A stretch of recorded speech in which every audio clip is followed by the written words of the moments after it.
So it's probably going to be all of 10 seconds before we get into spoilers. Just know that up front.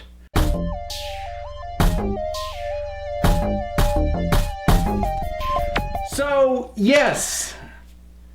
My last video, literally every third comment was somebody asking me, when's the Infinity War review coming out? I had a really packed week. Life did not cooperate. It took me a week, so sue me, but I have seen it. I saw it with Liz. Hi, everyone. So Liz is back, and we're gonna talk Infinity War. I think we'll talk non-spoilers very quickly. It was good. It was heavy. Oh, it was heavy. It was, I am Groot. And I think that's about all we can do for non-spoilers. So, but I mean, the thing's been out a week, and it seems very obvious to me that all you guys have already seen the darn thing. Let's hold off on the heavier stuff for as long as we can. It was a packed movie, but it didn't feel like anyone was shortchanged. Not really. No. And here's the thing, whereas with Civil War, I felt there were too many people in too many places. I didn't really feel that with this. Whereas, which is weird because I'm sure there were more people. There are more in this than Civil War. But I think I had seen more movies leading up to this, and I had stronger character attachments to some of them. And I think even within this movie, characters I didn't really care much about until now, I started to care about, like Wanda. Lots of care for Wanda in this movie. Yeah. Oh, man. And she, unlike other people, she did not hesitate. You know what? Up until her, this seemed like a long series of, boy, the heroes just keep failing to make the hard choice, don't they? Yeah. Yeah. Oh boy. She was power player in this. This movie, I will say, sold me on Wanda. Cool. Finally. Because before I was like, I don't really get it. Like, I get she's powerful and I see that, but I see her struggling, and I'm like, now I get it. Why she struggles and the ultimate power she has and how she has to balance the emotional toll of it with what she has to do. So kudos to the movie for really selling me on Wanda, and kudos to Elizabeth Olsen for a really powerful, nuanced performance. So yeah. I mean, I said we'll try and hold off on the heavy stuff. I don't think that's going to work. So this thing has a body count on it. I counted 16 confirmed previously recurring characters dead by the end of it. Yeah, dead, yes. Well, that's part of the thing. So How about gone? Okay, well... Dead? Technically dead. We talked... A little bit dead. We did talk about this walking out of the theater. For our money, and I can't imagine this is like a big theory, like I imagine this is what most people are figuring.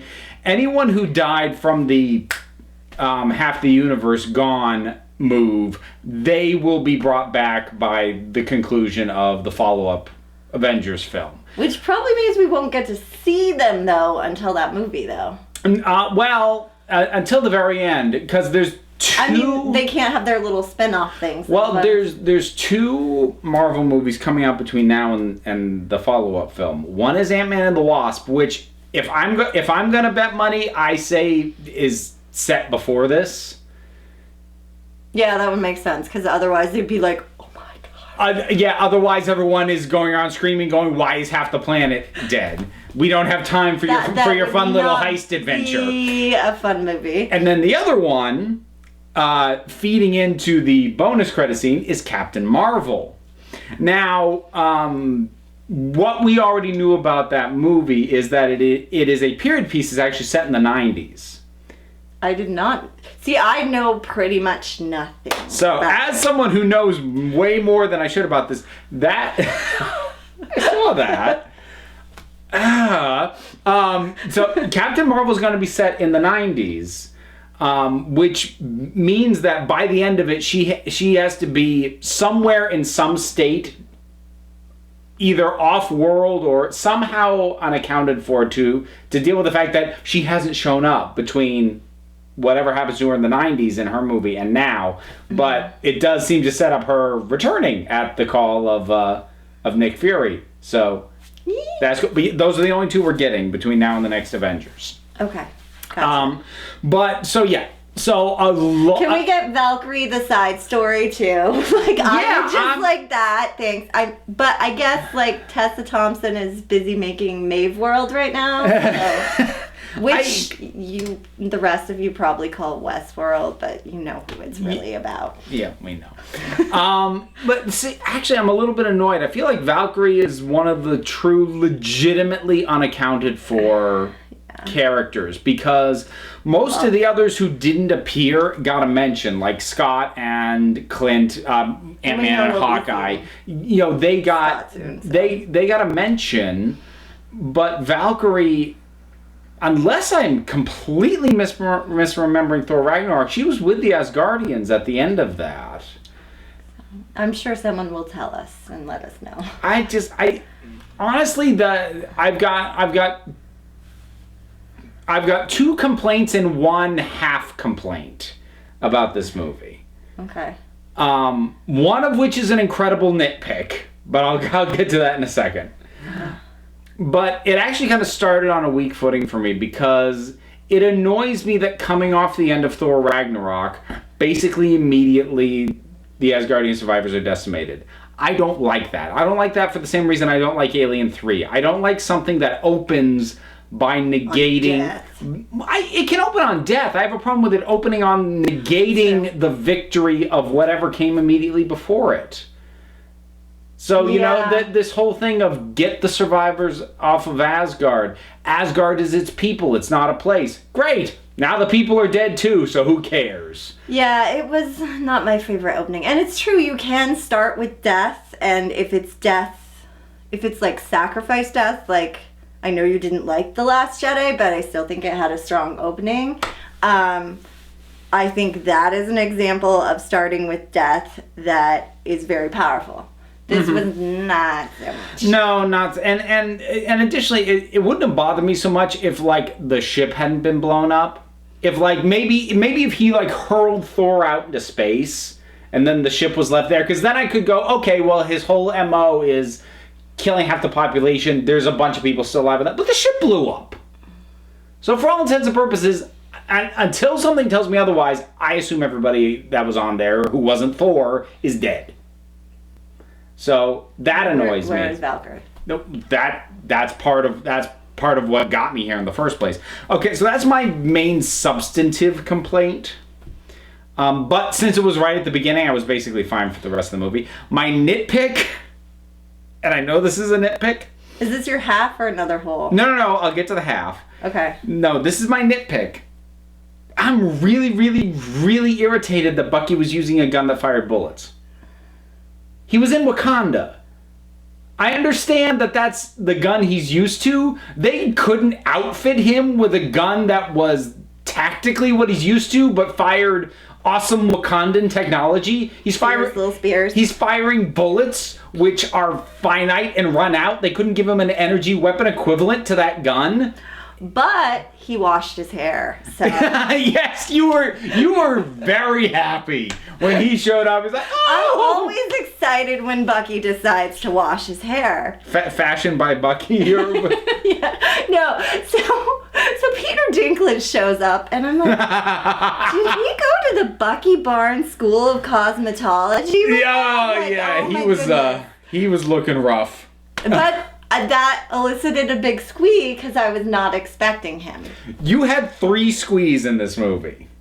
Okay, I had some mini squeeze. I had some shakes. You had 3 full-on squeeze. One was Peter Dinklage, one was Shuri, and the other was Peter Parker. Yeah. I had to suppress the Shuri squeeze so it didn't resound. Yeah, but I could feel you vibrating in the seat next to me. There was something else Oh, I think I started doing that too when I heard the Wakanda theme going, and I knew we were going to see Wakanda. You heard that. You also had a mini one when you heard basically the 70s rocking. You knew the Guardians were coming. Oh yeah. And then I also half squeed for Ned because he was shown right after Peter. So, because I love Ned too. Oh, Ned, guy in the chair. I would like to get MJ. Please and thank you. So the folks who died, who I think are probably gonna stay dead, Loki, which and to the cries of a million fangirls, which I like him. He's done a good job. I'm gonna get it. I'm kind of done. Honestly, I was sorry to see him go, but I am okay with him staying dead because it does feel like with Asgard gone, and with his clashing with Thor kind of gone. I mean, they still spar at each other, but they're not. Even then, I was like, he's not really gonna give him up. They're not mortal enemies anymore. And I get it. I kind of get it, but I'm ready to let him go. Yeah, at this point, you can't have him slip into what his role in the Marvel Comics is, which is basically to be kind of an all-purpose wild card, because as far as the movies are concerned, that's a regression. That's undoing his character development. He's also done it, too. He already did that. He's had his roller coaster, so... I think we have gotten as much out of Loki as can be gotten. So, he was one. This one. Well, I'm not necessarily doing them in order. Okay. Why? Who were you thinking? Gamora. Yes. I was not expecting. I mean, once we got into the scene, and once we had met the Dementor. Which makes sense. Dementor is guarding the Soul Stone. Wait, we're gonna come back to him in a second. But yeah, I know he's not a real Dementor, by the way. Once we were in that scene, and basically as soon as it was said you have to sacrifice something you love, I was like, he's gonna kill Gamora. So I knew too. I called it early in the scene, but prior to that scene, I would not have pegged. I thought if any Guardian I thought she was gonna bring him down eventually in the second movie, and she was gonna be a big part of that. I didn't know if I thought she was gonna bring him down, but I did think if any Guardian isn't gonna survive this, it's gonna be Drax. And I mean, he went away with but again, that I feel like that's a whole separate category for the deaths. Mm-hmm. But yeah, she legit died, and we know she died because he wouldn't have gotten the. You pegged the wrong sister for dying, didn't you? I did. Was she? How's your score there? With who's gonna die? We weren't even out of the. Did they even go like this? No, we weren't even those people out of the theater, and she's letting me know that the people who I thought most likely to die, none of them died. None of them even did the melty dusty die. Yeah, okay. If you're done gloating. But yeah, that was potent. Gamora, yeah, that I almost cried on. That was some tearing. Well, I know where you did cry, but we'll get to that. Yeah, well, yes, we'll get to that. So yeah, you mentioned the Dementor, aka the Red Skull, who actually you didn't recognize because you don't really remember that movie, do you? I fell asleep during the first Captain America. And I don't blame you. And the first time I watched Winter Soldier, I also fell asleep during that, but then I saw it again and I liked it, and I get it now, Winter Soldier. I just never went back to the first Captain America because don't get me wrong, I like the Captain. I don't like him as much as everyone else, but and I like me some Bucky. I might like Bucky better than the Captain. Even when you like your broken white boys. Just like my Shuri. Not enough. Speaking of who got shortchanged, I mean, she wasn't really in the movie enough. We didn't get to. I'm not sure there was more that could be done with her. She did dress down Banner. Yeah. She never quite met Stark, right? No, she hasn't. Oh, she hasn't met. she's gonna do that too. Although Doctor Strange had a great line dressing him down. I protect your reality, douchebag. And yeah, and Quill got into it with him, and like everyone kind of put him in his place. Yeah, Yep. It was fun. I will enjoy Shuri doing that.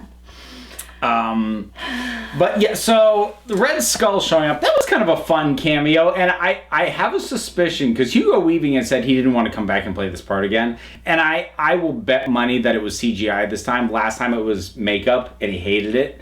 So I will bet you they did motion capture CGI on him this time. Oh, okay. But I think they put him in there just so fans will stop speculating about what happened to him at the end of Captain America. Because what happened at the end of him and that, he like took hold of the Tesseract and like vanished. Like it looked like he got teleported God knows where into space. Mm-hmm. But we didn't know what happened, and there were a million, fan theories. Oh, he's this, he's that, he'll come back. And I feel like having him appear in this is just sort of like, this is what happened to him, stop asking.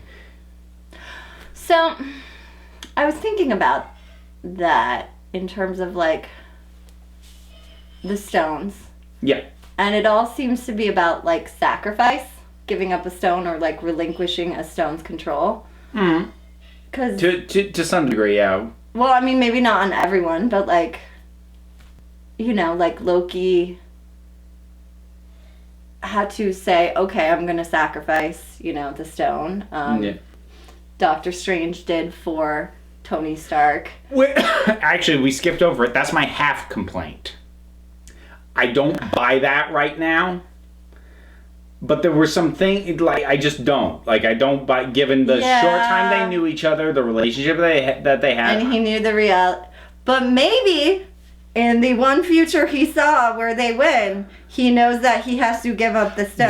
That's why it's only a half, because there were things he said about we're in the end game now, or it was the only way. Or he had said something to the equivalent of that. I think he knew something that he wasn't able to communicate. So I'm leaving the door open for that to not continue to be a complaint. But right now, as presented, I don't buy it. But I'm hoping the follow-up film covers its bases with that. But other than that, I don't really have. I was surprised. I even liked. So did he collect the rainbow? Was he like gathering Skittles in his little glove? Taste the rainbow. Taste the rainbow.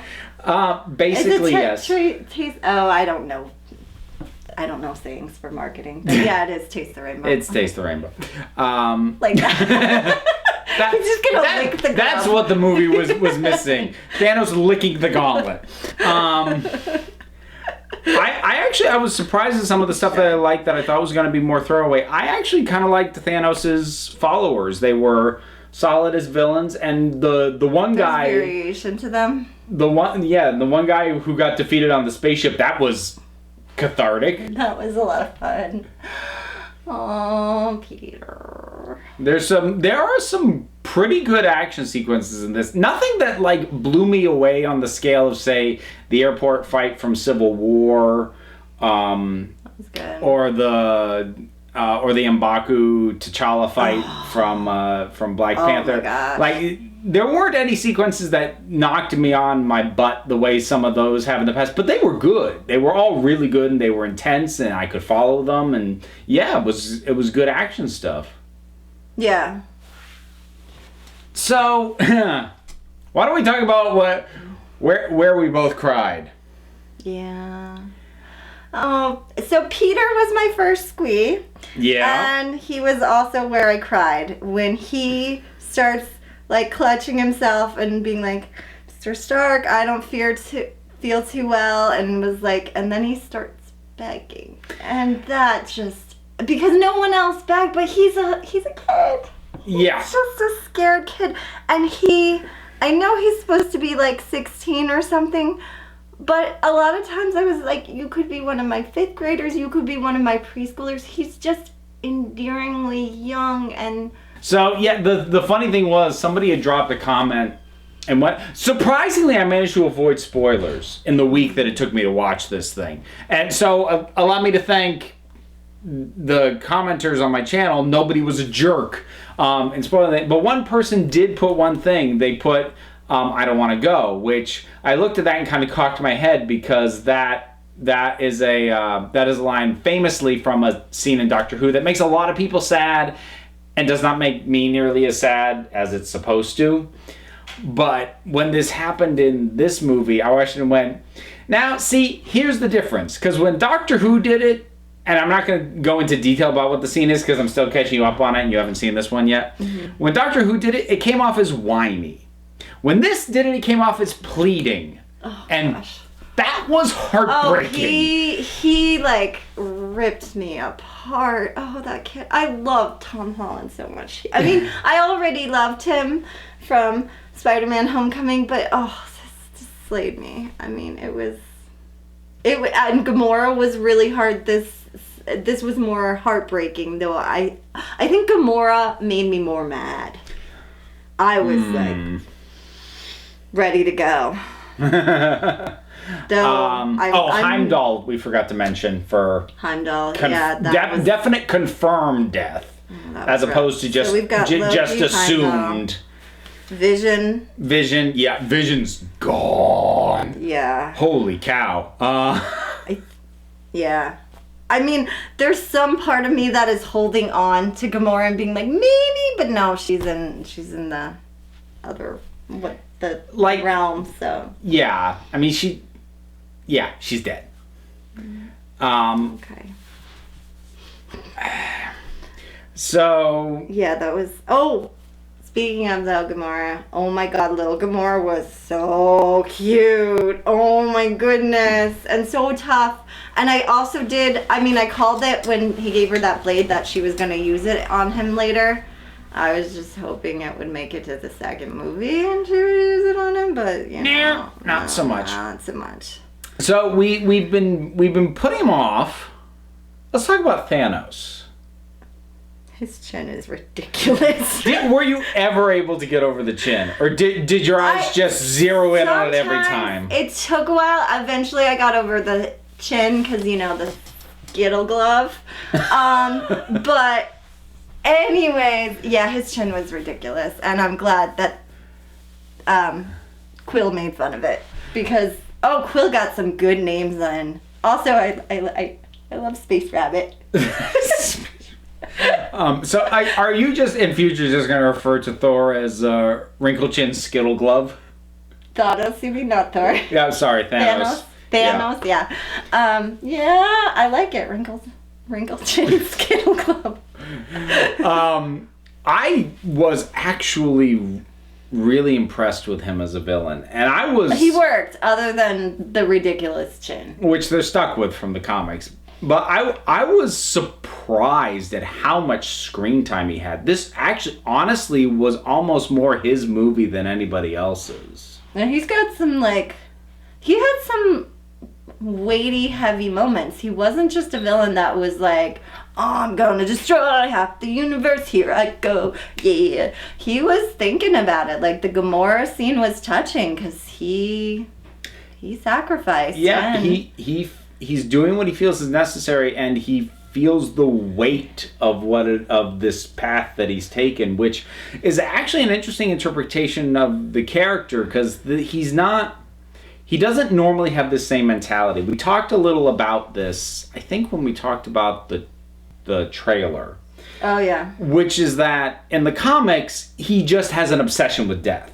Like, he's in romantic love with the physical embodiment of death. And which wouldn't really work. Yeah, but he kills half the universe basically just to try and impress her. It's not like a life mission. He's kind of just a nihilist.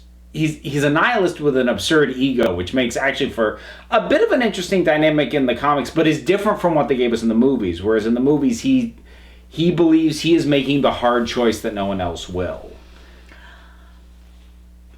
Which here's the thing, this is what I had slight issue with, is it reminded me a lot of Ego. Quills. I guess I didn't make that connection because Ego's thing was to literally make everything in the universe him. I get that, but it was also the like pull of I have to destroy things. I don't really want to. It was enough that, not that it super bothered me, but I was like, it was enough that I was like, why isn't Quill like being like, haven't we been here before? Like, didn't I just kill you as dad? Like, yeah. So spoilers for lots of other movies. Well, I mean, this, if you've seen this movie, then you already know that stuff because they're literally in the ship comparing family drama. Oh my god. The Thor Star-Lord interactions were great. And one of my favorite parts, also the Ben and Jerry's Avenger flavors were fantastic. Well, I mean, we're Vermonters, so yeah, you'd say Ben and Jerry's. That's kind of a yeah. We take pride in that. Yes. But yeah, Thanos overall, and actually, it was funny. I don't know if you were still looking at the screen when it, but at the end, normally at the end of these, they say the Avengers will return. At the end of this, it just said Thanos will return. I did not see that, but yeah, he'll be back. Yeah. Well, yeah, because he won. He won. But we had this discussion when you look at who's left over, and this cannot be a coincidence. It's pretty much the original gang. Yeah. Is it? I mean, it's all, yes. Is it all of the original gang? All of them minus Nick Fury, if you want to count him, but he wasn't an on-the-ground guy anyway. But aside from that, yeah, they're all still here. So, original Avengers assembled group was Hulk, Iron Man, Thor, Captain America, Black Widow, and Hawkeye. Who didn't appear, but they didn't show up. They didn't show him going melty, so one would assume he's still around. Yeah. So yeah, they are all still there, and yeah, you noted it's all the newer folks. Which, given that this is setting up first of all, this is like the 10 years since the first Iron Man, so it's like the 10-year anniversary film almost. But also that's a rough 10-year reunion, guys. Jeez. Yeah. It's like that is like the worst, bad girls' night out movie ever. It's like Marvel 10-year reunion. Oh no, what happened? Wild and crazy night, and half the universe is gone. Yeah, you thought Scarlett Johansson had a rough night in that other movie. Oh man. But it's probably setting it up to have that core group be more or less at the center in the next one, and I'm sticking to this. Not all of them are going to make it through that one. Okay, that can. Damn it! And I might grandfather myself through on the claim that it's a 2-part story. I don't know. All right, fine. Yep. Okay. Yeah. No. I'm not saying I'll be right. I'll just say I'll be less wrong. Way to go. That's my goal in life, to just be less wrong than I currently am. All right, then. I'm trying to think of other things to talk about. Yeah, like Step Up for Wanda, Peter broke my heart, Gamora's death made me really mad. Glad that Nebula's still around, too. Yes, that was nice. And it was kind of touching that she realized first, like, what Thanos had did. Yeah. And I am mad at Quill, though. Because I was like, they had it. It was coming off, like, little scrawny Peter was pretty much holding it. And, like, Nebula should have punched him out. But she also was dealing with feelings. Peter Quill defeated by feels. I get it. Gamora's one heck of a girl. Yeah, but that was still a little bit of a frustrating moment. He's like, dude, just hold back for like 10 more seconds. I was with you, Quill, and I was like on your side because you had all the quips with Thor, and it was great, and all the silly jealousies. Oh no, dude, boys. Oh my goodness, when you did that, yeah, you can. You know what? You can be disappeared for a while. For that, yeah. You go off into oblivion and think about what you did, young man. Seriously. And did you have to take Peter with you? Like, man. But, yeah. It was brutal. Like, we just kind of sat there for a while, and we were, I think it was very wise of them to not have a mid-credit on this one, to only have a very at the tail end of the credit, because I think you need to sit there and process for about the length that the credits run. Yeah. Because you still I was still trying to process some of the other deaths that had happened, like I hadn't fully processed Gamora, and Vision had just gone, and so much had happened. It was really action packed and a lot to follow. So yeah. Another thing, I did like the scene where Black Widow and Okoye and Wanda are fighting the villainous woman, and I was like, this is Wakanda, this is what they do, the women band together, like, you are gonna get your butt handed to you, lady, like, you are gonna be because this is what they do, even when they have different, they're not like the boys in Civil War that are squabbly, no, they band together. Yeah, and they take her down. They did. They took her down really well. And it was interesting watching the dynamic with Banner, and basically after he gets his butt kicked, the Hulk sulking the whole movie and refusing to show up. He'll be back. He will be back, but he's like... I loved his little head sticking out of that suit, too. Okay. That was probably the one special effect that I was like, wow, that is floating head syndrome. Holy crap. But yeah, it was a funny image for how small his head looked in that, but man, wow. Yeah, he pulled it off well. Yep. And they're pretty much the only maybe couple we have left other than Pepper and Tony. Yeah. Romantic interest, because Vision and Wanda. Vision and Wanda and Gamora and Star-Lord and... Did we have... I'm sure we had others. I don't remember, but probably. T'Challa's lady didn't appear, so.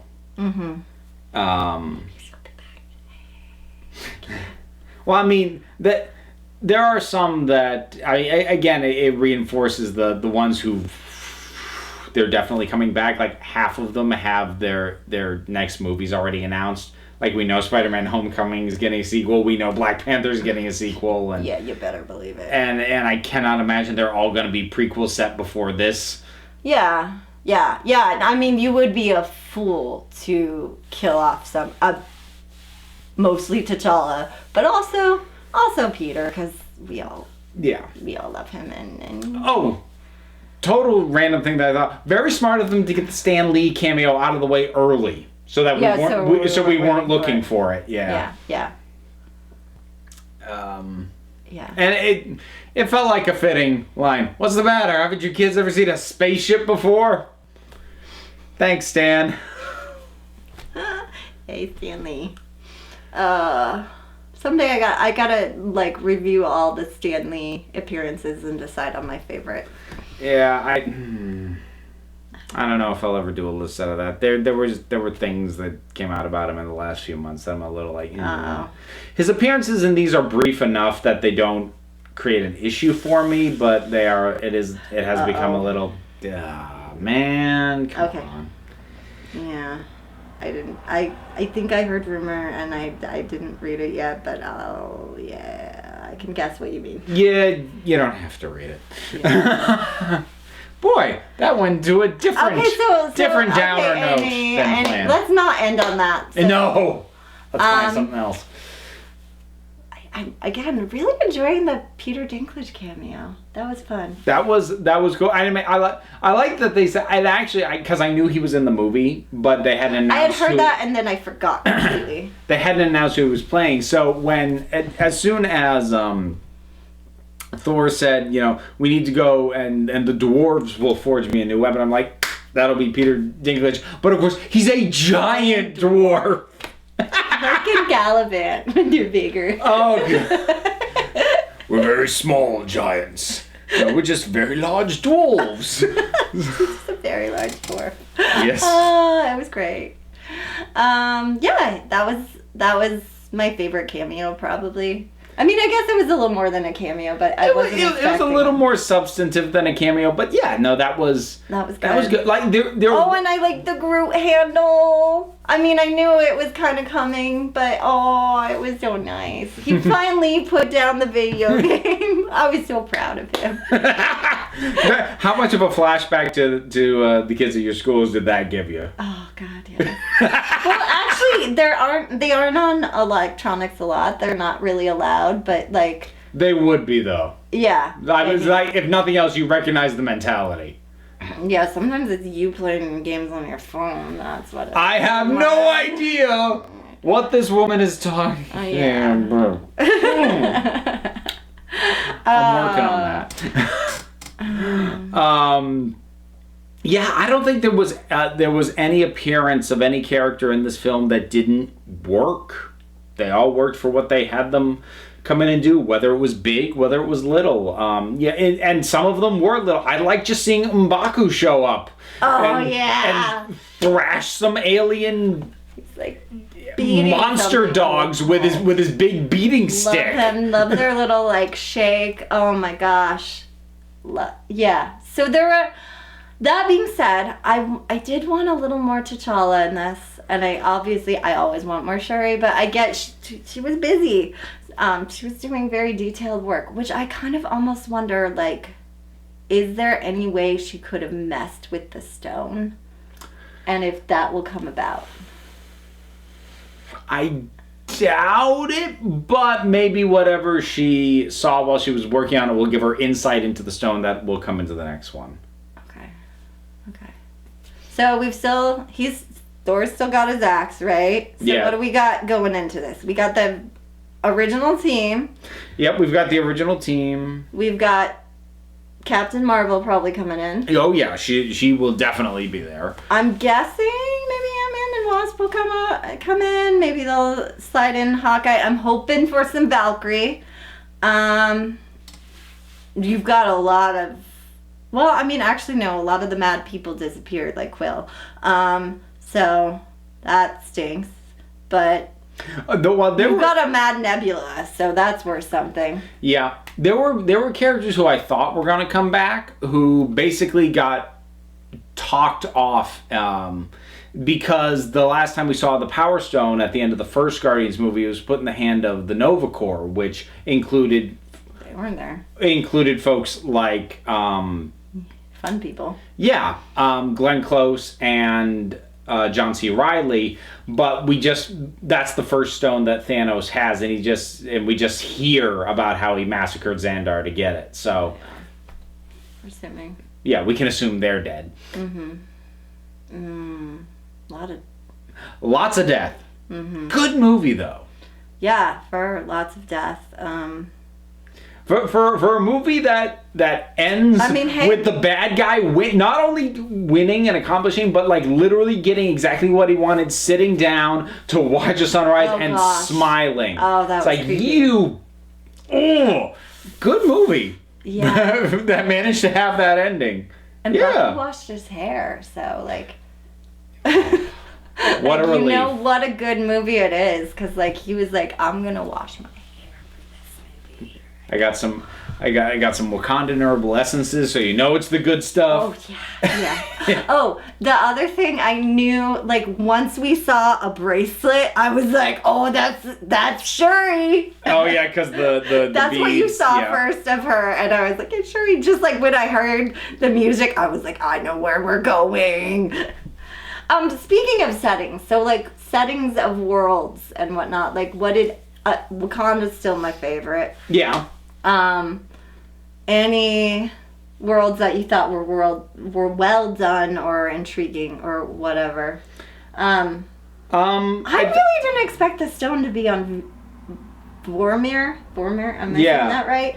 Yeah. I thought she was lying about that. I thought she was pulling a Princess Leia there. It did seem a little too straightforward, but then we sort of learn about the sacrifice that's involved. Yeah. So it made a little more sense. Maybe she thought there was nothing he could do, you know? Yeah, because she kind of more or less said that. Like, you have nothing to sacrifice. Like you love nothing, so you can't get this. And I think she probably believed that. Mm-hmm. The setting of Titan, which is where Thanos takes on Iron Man and Spider-Man and half the Guardians. Mm-hmm. That was a setting that was fine, and then was lent a surprising amount of poignancy just with that one little sort of flashback to how it used to be. That Thanos gives us that glimpse, and I'm looking forward to more reality shifting and time shifting. I want to hang out in Dwarf World a little more. See that? I know it's torn up and there's nothing. I mean, that's the rough part. Is like all these worlds we went to are pretty much decimated already when we get there. Yeah.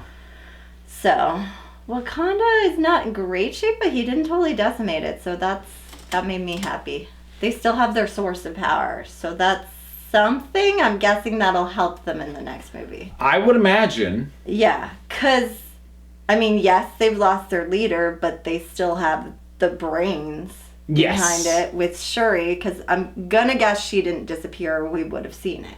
Yeah, I assume that anyone who we didn't see didn't. And that's the thing, is you have a lot of brainy characters left behind. Yes, because we've still got Bruce, we've got Tony, we've got Shuri. Yep. So we've got some of the big thinky people. Yeah. Still around. People. Yeah. I think we've touched on just about everything. Yeah, I think so. Okay. Well, Liz, thank you so much for seeing it with me, and thank you for indulging me for one of these. So folks, I was going to ask, have you seen Infinity War? It had the highest opening weekend, both domestic and international, in history. It made more... Oh, I didn't realize... wasn't paying... I've been very busy with work, so I was not paying attention to the box office. It made more in its opening weekend than Justice League did domestically in its entire run. So... Having just seen Justice League, that's fitting. It was okay, but... So I don't have to ask if you've seen it. Of course you've seen it. I'm late to this party. What did you think about it? Whatever your thoughts are, drop something down in the comments. Let's talk about it. There's all the stuff to do, such as support me on Patreon, follow me on Twitter, listen to our podcast. Links to all that... Girl! Yeah! Links to all that stuff is down in the description. So until next time, this council is adjourned.